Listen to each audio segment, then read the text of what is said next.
Hey, so this is going to be a quick library haul. Um, Forbidden Signs by Douglas C. Bainton, I think. That I unfortunately am not going to get to finish this book because it needed to be renewed on Friday and I didn't manage to. It's been really interesting though. It talked a, in one chapter specifically about how the rise of oralism as a method of teaching deaf and hard of hearing people arose along with more women becoming teachers. Well worth the read, even if I wasn't able to read it all before it has to go back to the library. I'm feeling a little bit too much in terms of books about deafness and sign language in general. It has to be very specific, not to be something that is going to repeat something I've already read. Like another book in this that I have going. Let me grab it out of the bottom of the library house. Sounds Like Home. Growing Up Black and Deaf in the South. Now, this is written by Mary Herring Wright. This one I'm looking forward to because I haven't read more than one book on the very specific experiences of Black and Deaf people.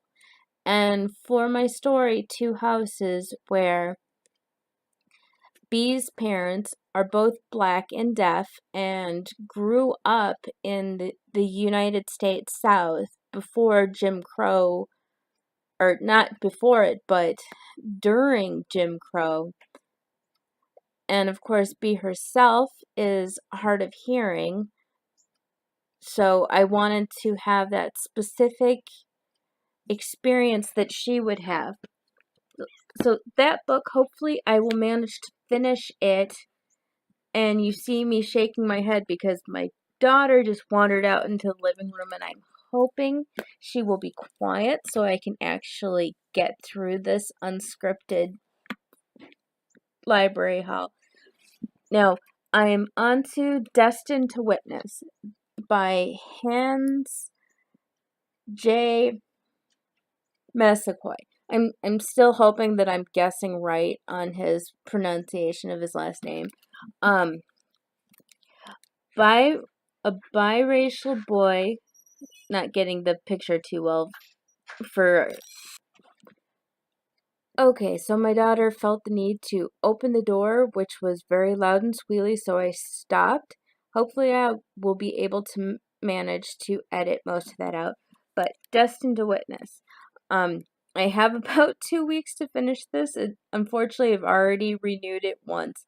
I'm hoping to get through it because I really enjoy World War II history.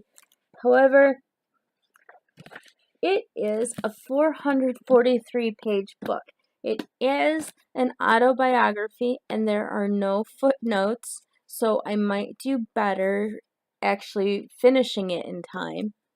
I hope so because, yes, it is only October 15th, but we are quickly getting close to National Novel Writing Month in November, and I already have my idea and a really brief outline of ideas. I am a plantser, even though I lean heaviest towards pantsing, but with how often I write characters who have different sexual and gender identities, that tends to be something that I need to consider beforehand. And I hope to do a short vlog about that soon.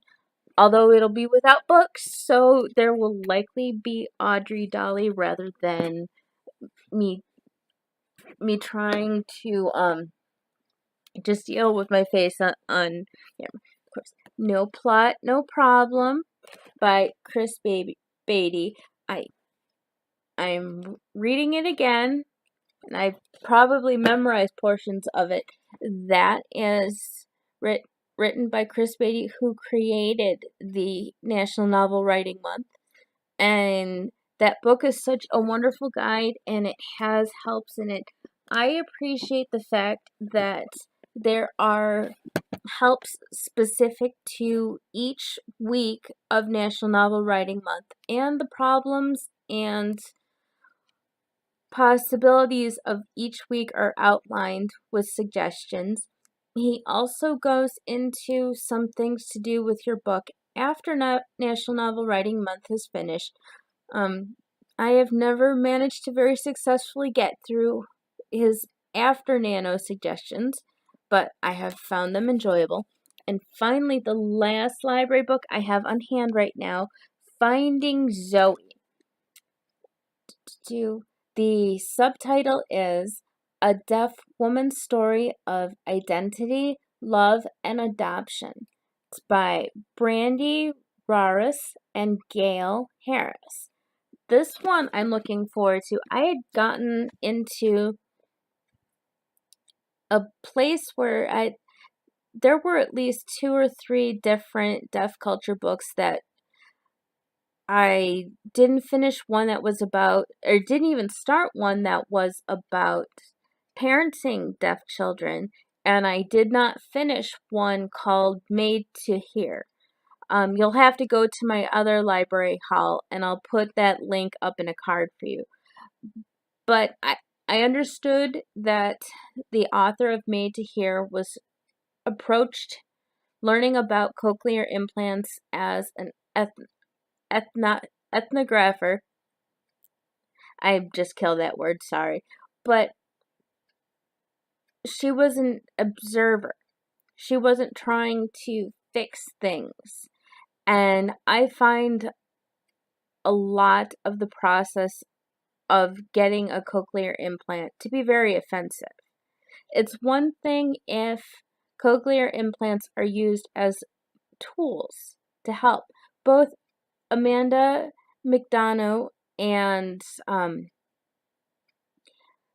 Leah Coleman have talked at some point about how wonderful cochlear implants have been for them as a tool.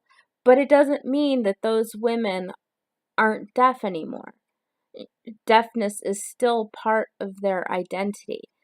And the many hearing professionals who try to erase deaf identity through cochlear implants, I think they're going in entirely the wrong direction.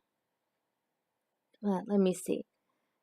Oh, and I actually went through all of my books. But Finding Zoe, when I talked about how I was frustrated with the Made to Hear book, and I didn't manage to get through Harlan Lane's,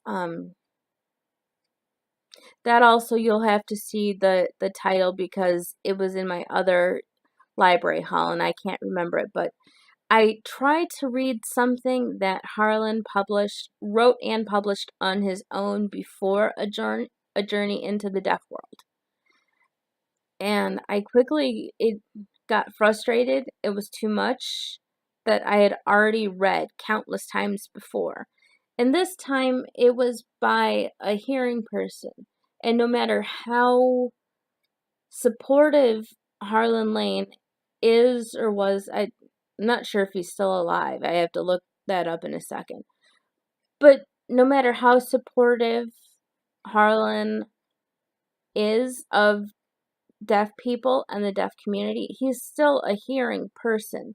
And his opinion only counts for so much, in my opinion. But, so I'm through my books, and I should read and actually write something today. And I have church in a few hours since I go to Church of the Larger Fellowship, the online UU church. And I will leave you there. Please consider my Patreon, my Ko-fi. These are all wonderful ways that you can help me to be able to produce blogs and books and blog posts. And of course, if you want to enjoy my website where you can read all sorts of free fiction that I've put out there, in addition to finding my buy links for the different books I've published. And Applejack will say hi to you quick. And because you haven't seen her yet today, here is Audrey Dolly. Hi! And that was pretty silly. So I'm going to ask that you enjoy all of my social media links and reach out. Comment here, please. I love talking to people. And I will wish you a good day. And I hope your week is as good as mine.